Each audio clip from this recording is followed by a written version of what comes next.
அதிமுகவுடைய பொதுச் செயலாளரான திரு எடப்பாடி பழனிசாமி எல்லோரும் ஒருமித்த குரலோடு அனைத்து எம்பிக்களும் கட்சி பார்க்காம நம்ம தமிழ்நாட்டை சார்ந்தவரை ஆதரிக்கணும், திரு சிபிஆரை ஆதரிக்கணும் அப்படின்னு அவரும் வாய்ஸ் கொடுத்திருக்காரு.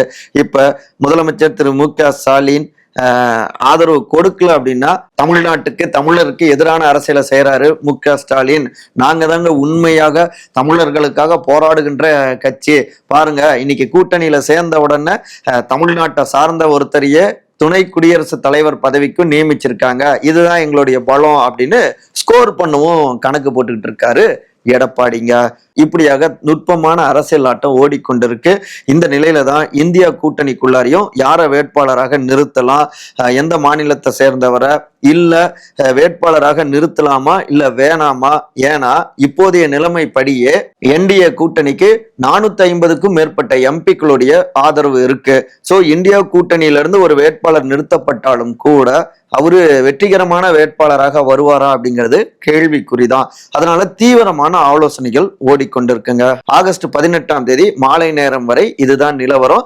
இதற்கிடையில திரு சி.பி. ராதாகிருஷ்ணனுக்கு எதிராக திருச்சி சிவாவை களமிறக்க இந்தியா கூட்டணி திட்டம், தமிழருக்கு எதிராக தமிழரையே நிறுத்தலாமா அப்படின்னு திமுக யோசிக்குது அப்படின்னா புதிய செய்திகளும் கிளம்பி இருக்குங்க.